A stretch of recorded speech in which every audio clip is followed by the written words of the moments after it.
Have you ever heard a made-up story? One of those odd, crazy, absurd stories that behind all that imagination have absolutely nothing real about them.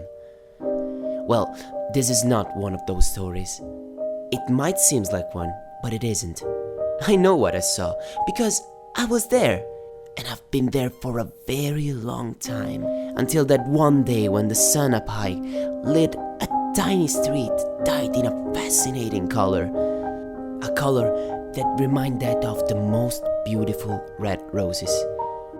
Everybody was terrified, being unable to find an answer to their countless questions.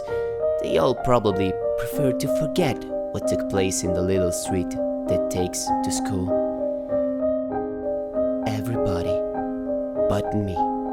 I haven't forgotten, and I will tell you the story from beginning to end. The story of a head on the street, of a dead body, and of the shadow of a boy that was never be found again. Back to the beginning. The name of the story's protagonist is Timmy. Timmy the Shadow. Born as a shadow and grown up as a shadow, Timmy's reason was that of following his owner. That's what shadows do. While we walk, they walk and walk and walk and keep walking, even if they are tired, placidly accepting the destiny that binds them to their owner. All shadows but Timmy.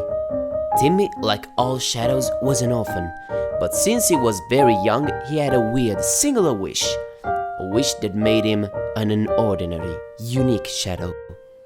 He wanted to see for once in his life, before his very own eyes, the sun, and not covered by the presence of the boy he was forced to follow. How do I know? Well, because in the alley that takes to school, he will repeat all the time. He kept repeating to himself, sooner or later I will succeed. I will do what no one has ever dared doing before, and I will see the sun.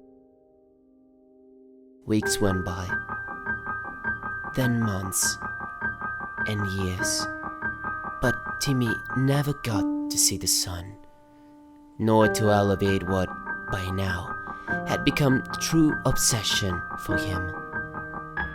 Until one day, that day, Timmy, unusually silent, exactly when the sun was at the peak of its brightness, in the alley where I live, he made up his mind.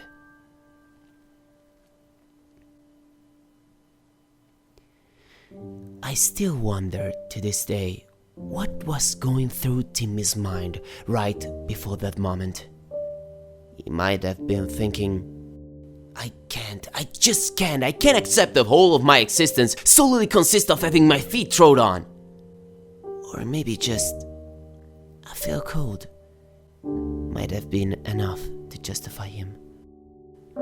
After having committed that foolish and liberating act, Timmy was immediately dazzled by the most blinding light he had ever seen. An unthinkable glare, feeling in that single moment an immense heat, similar to that only a father may give. And since he had finally realized his dream, he simply disappeared,